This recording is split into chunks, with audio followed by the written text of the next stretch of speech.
Dr. Sloane's looking pleased with himself. He's Man of the Year, and it's murder in half an hour. First on BBC1, a country call for Greg.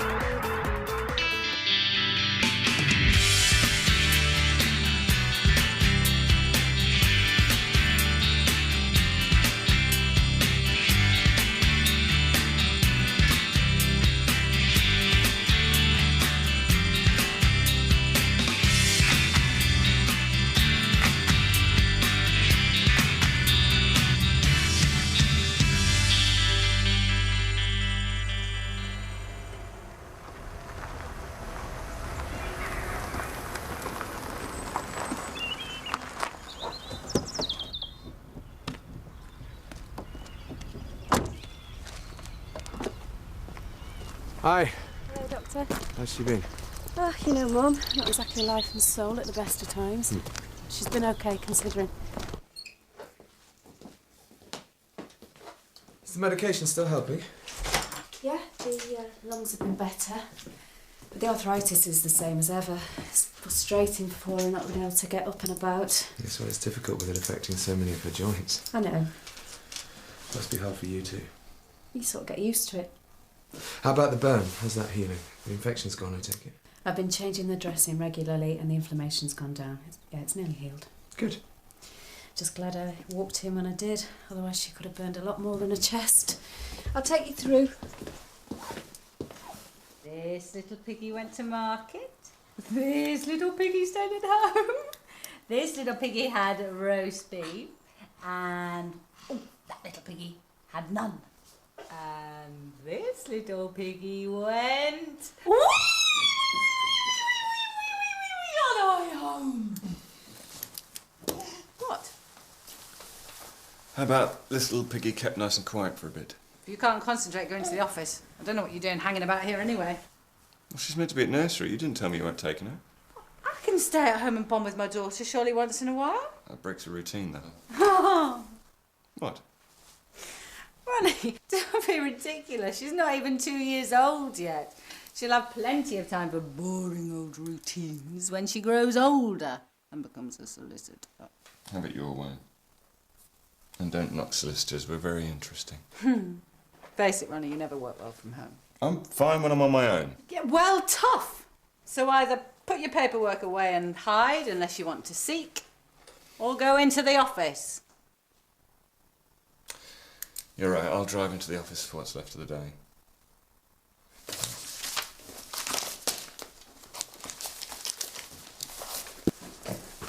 You okay? Yeah, fine. It's just you seem a little tense. Work can be a bit frustrating.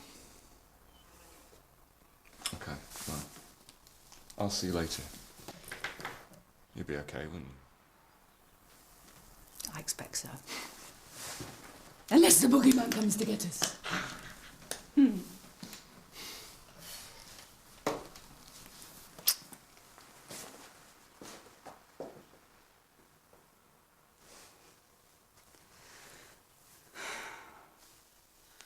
Can't believe a little cigarette burn could get all infected like that. Yes, I know. Gone down now, though, hasn't it? Not so red. That seems to be healing very well. At least something's going right. Can't breathe. Can hardly walk. Well, I don't suppose the smoking is helping with that, is it? Suppose not. I don't know. First you're emphysema and then you nearly set yourself on fire. I thought you were giving up for good. Well, it's not that easy. It's all right, I've heard every excuse in the book. And I know it's not easy, but the main thing is just stick with it, OK? Even if you have a relapse, don't think, oh, well, I may as well finish the packet now. Throw the things away, start again. What beats me is how you got hold of them in the first place, stuck up here. Oh, cigarettes. She gets Len to buy them, the farmhand. But you don't have any now? No, haven't had any since yesterday. Or was it the day before? Well, let's keep it that way. There's Moise. And which one's Daddy? Think that one? Looks like he's got horns. But I suppose he has been a bit grumpy recently. Shall we give him a nice red face? You do it. Like that. grumpy, Daddy.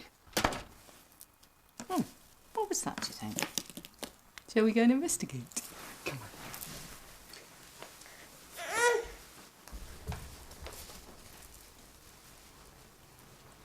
on. Who's left that window open?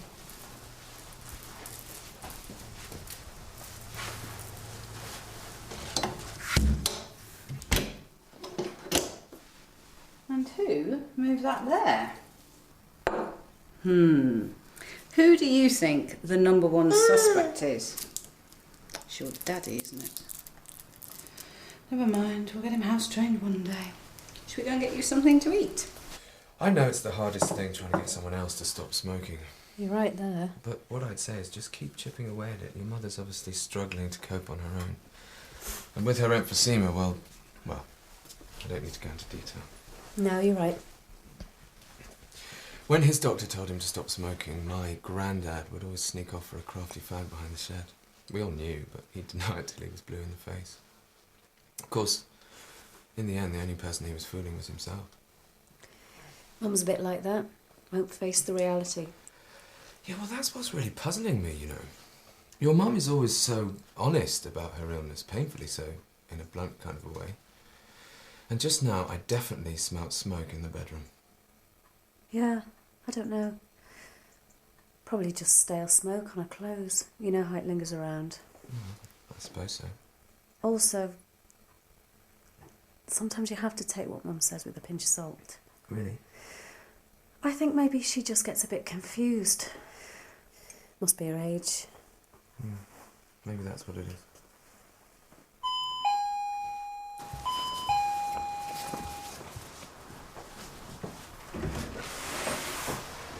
Hello. Oh, thanks. Quick. Thank you. Okay. Bye.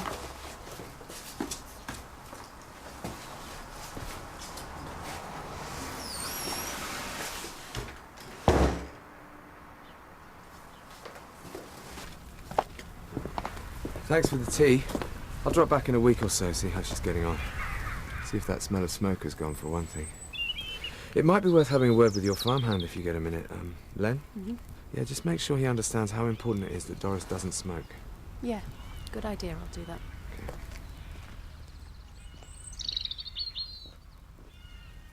Bracken, guess whose favourite books are here?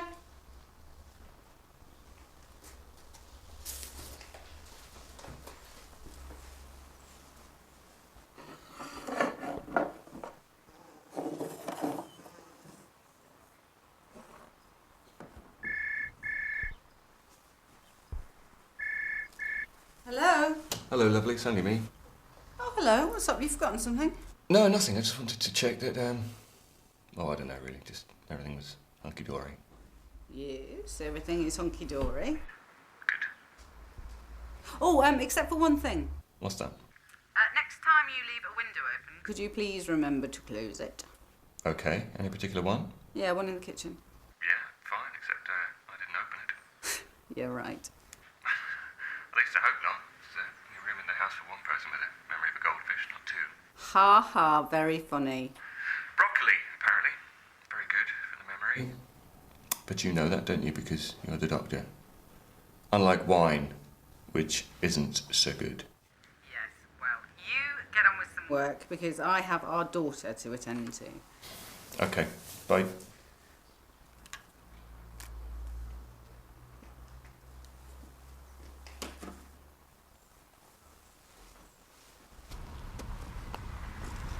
Hi, Afternoon.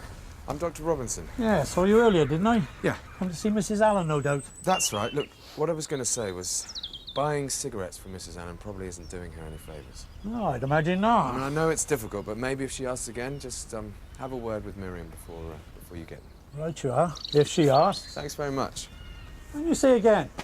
Pardon? You said just now, if she asks again. The thing is, she never asked me before. As far as I know, she's given them up. About time too, I reckon. I mean, I'd never buy them for her, not in her state. I mean, what would I want to do that for? I wouldn't want to have it on my conscience. Oh, well, good. Mind you, she can be pretty persuasive, Mrs. Allen. Still, I don't understand why that Miriam carries on with them. I mean, looking at the old lady all day and what it's done to her. It carries on with... Smoking. It's her I bought the pack for, not Mrs. Allen. Mind you, that was a few weeks ago now. Right, well, thanks very much.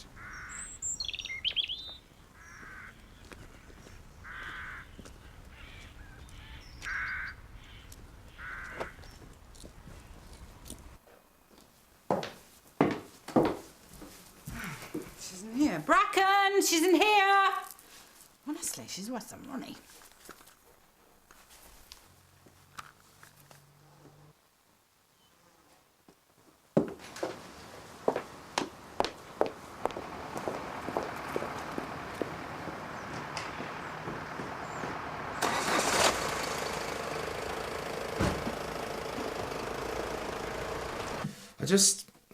I came back because I felt that perhaps maybe I hadn't got my message across clearly enough. Right. If Doris continues to smoke, it will shorten her life. There's no doubt about that. She's smoked for ages and that's already profoundly damaged her health, but now is the crunch time, and with her emphysema in its current stage... I do know all this. I'm sure Mum does too. Obviously, she's found it a struggle to kick the habit after all these years. I'm sorry, but why are you wasting my time? Clearly, you're not helping your mother by getting cigarettes for her. What makes you think I would do that? I spoke to Len, and he told me that he's never bought cigarettes for your mother, only for you. So how's she getting them? I've no idea. Len buys me cigarettes because I smoke. Once in a blue moon. Just the stress of looking after... Look, sorry, what's this about? I'd like to have another word with your mother before I go. Is there any need? Is there some reason why I shouldn't? No, there isn't. I'll go through then.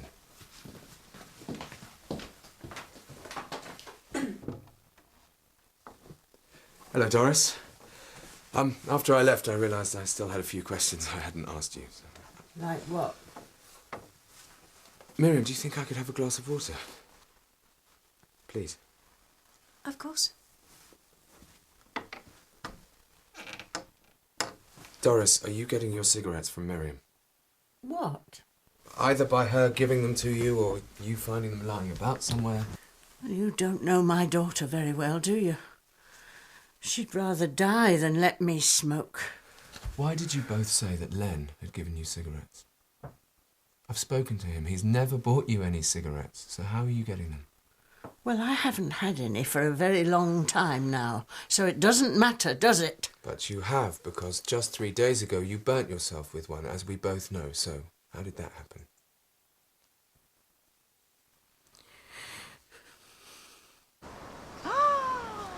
Look, here we are. Now we're here, what shall we play? I know, you can be a little fairy, and this is your fairy castle. And today the fairy prime minister is coming for tea. And she is going to bring lots of goblins with her. All I'm asking is where you're getting your cigarettes from. With the best will in the world. With the best will in the world, is it any of your business? Well, frankly, as your doctor, yes. Doris, something is clearly going on here and it's affecting your health. So, if I'm going to carry on coming out here and offering you treatment, then I think I need to know. Fair enough, I suppose. Now, this room smells of smoke, so... All right, all right. Miriam sometimes smokes in here. Really? Why would she do that? Sometimes, very occasionally, I just light up without thinking. As I was saying earlier, it's just the stress. Okay, to get this straight, Doris hasn't been smoking at all, and the reason this room smells of smoke is entirely down to you, despite what you said earlier and despite the fact that you haven't mentioned it until now. I just felt bad about smoking in here. That's the only reason I didn't tell you. So how did you burn yourself, Doris? Without a cigarette? Well, what happened was Miriam was... Mum tried to grab my cigarette, didn't you? You just couldn't help yourself. I'd like to speak to your mother alone, please.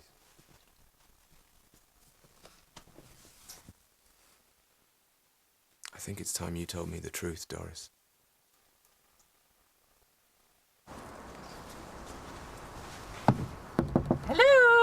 anybody at home?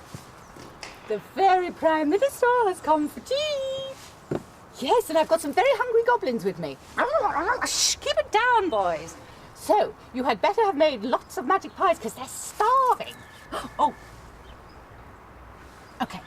Little fairy, you stay there, and the Fairy Prime Minister will get the food. Come on, George.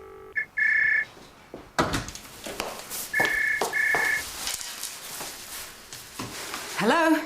Hey. It's only me. What is it? What's what? Why are you ringing? I don't know, just wanted to see. I don't know, really. Right, well, you've just dragged me all the way up the garden for that. Yeah. Sorry. I was bored. I just thought I'd give you a ring. What is wrong with you? You're like a dog with a Flea at home? Well, thanks. No, you're right, actually. Yeah, so, get on with some work. I'll see you in a couple of hours and make you a nice tea. And no more nuisance calls. Okay. Bye.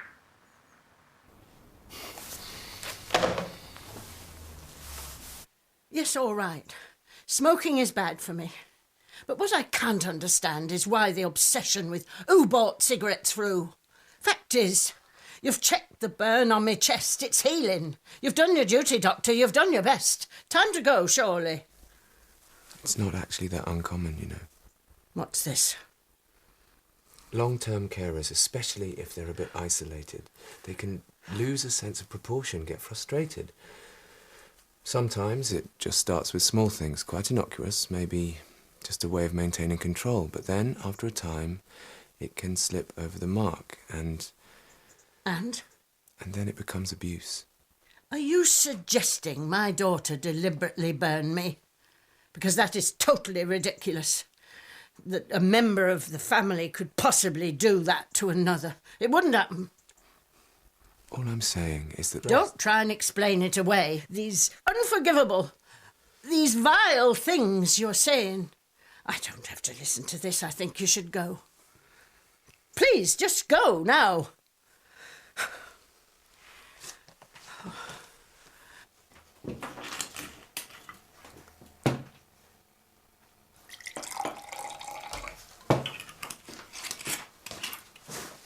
Want one? Don't worry, I'm not some secret drinker. Just fancied something.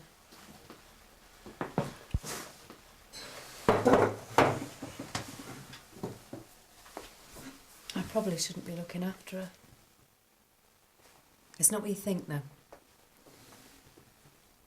You think I burnt her. I'd never do that. I couldn't do that.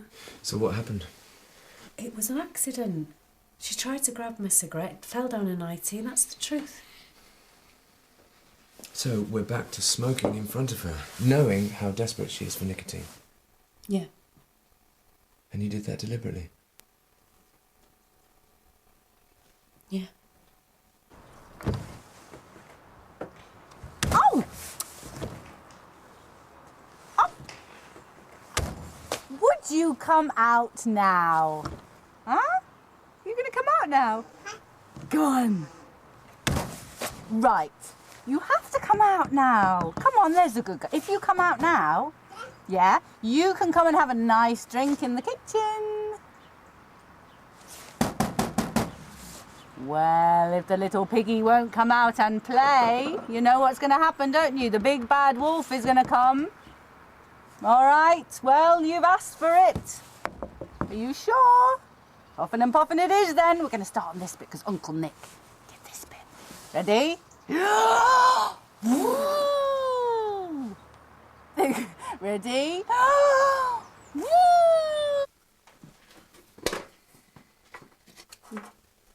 My dad.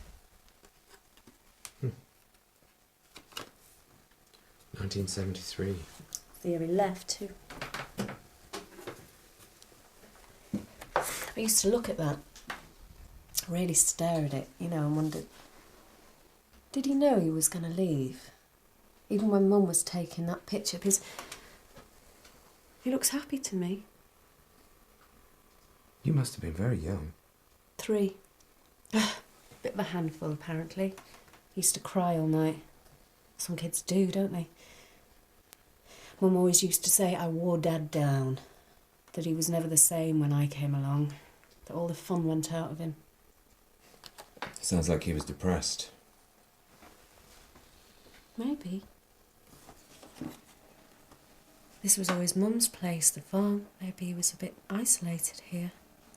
No friends. Anyway, one night, Mum took me into town to the pictures. All three of us were supposed to go, but he cried off at the last minute. Must have had the whole thing planned. Because when we got back, he'd gone. Sorry, I've not talked about this in years. It's okay. Actually, I don't think I've ever talked about it. Anyway, he went to New Zealand. Got a job on a sheep farm and I don't know, maybe he fell in love out there. I hope so, I really do. Because 2 years later he was killed in an accident. We heard about it because we got a telegram. Mum kept it in her purse till it fell to pieces. How did your mum cope with that? She didn't. How do you mean? Basically, I think she blamed me. I suppose she was looking around for reasons, and there I was. You'd think she'd get better over the years, but actually she got worse. Made my life hell, actually. Anyway, as soon as I was 16, I just got out. Went up to Manchester. Got a job, got a room, and it was fantastic. But you came back? She couldn't cope on her own. And I wasn't afraid of her anymore. So yeah, last year. And I think part of me wanted to come back and deal with it. You get to that part in your life where you think, I'm strong now, I can do this. So I came back. And she denied everything. And all my anger just came back.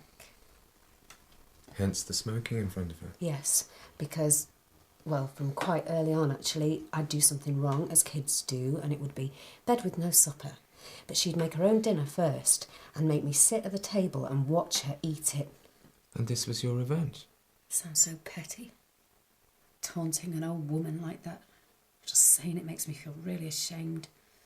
Whatever she did, whatever she was like, it was all such a long time ago. Sometimes, though, just saying it out loud to someone else can help put it in perspective. Yeah, that's exactly right. Because I didn't even have a dad to talk to about it, and Mum won't even admit.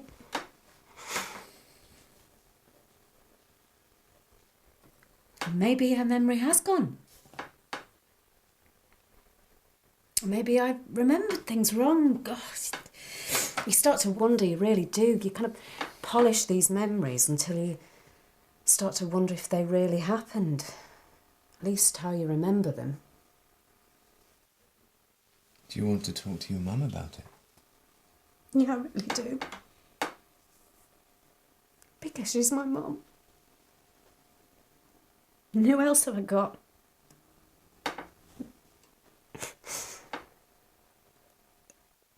Mum, I've told Dr. Robinson about what happened. What really happened. Well, can't blame you for smoking. Heaven knows I used to. Mum, I want to stop pretending. All right. So you brought your press gang with you, have you? The heavy mob? If you want me to leave... No. No, stay. Mum, you know how ill you are. You might not have much time left. I'm not stupid. And there's so many things that I want to tell you. So I gather. No. Like... that I love you. And that's why you left me, just like your father did, without a note, without a thought for the person you were leaving behind. I thought once was enough, eh, Doctor? But when it happened again... Mum, I ran away because you burnt my clothes. You cut the phone off so I couldn't talk to my friends. You were a handful, typical teenager. I did my best. You laid into me so badly I went to hospital. You broke my arm. All right, enough. You're my mum, And I'm your daughter, and look at us. It's too late now. Raking up some half-remembered nonsense. No. While you're still here, it's not too late. Miriam, what do you want me to say? You want me to say sorry? Because I am so very sorry.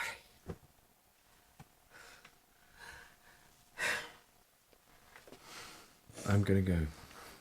Miriam, why don't you pop into the surgery? We've got information on family counselling and, well, even if you just want to talk. You won't do that to me again. Depends how you behave, Mother.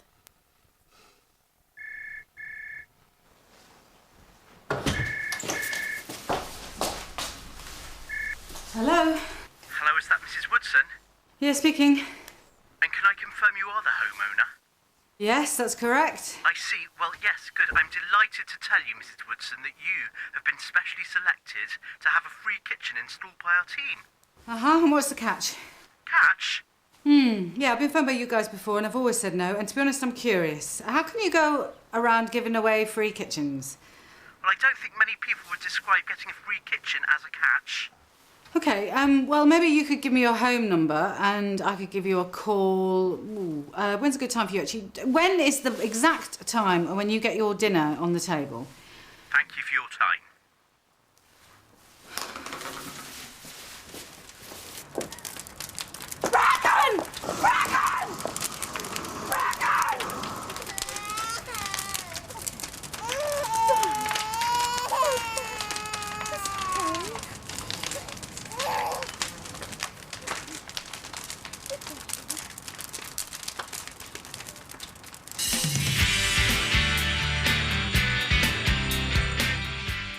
Well, after Saturday's steamy episode, the drama turns explosive tonight on BBC1 as a two-part Casualty continues at 8.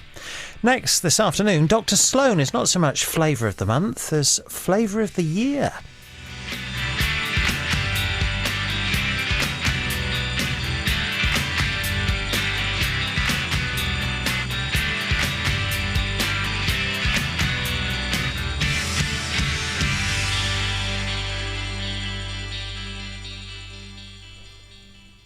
The one to watch tonight.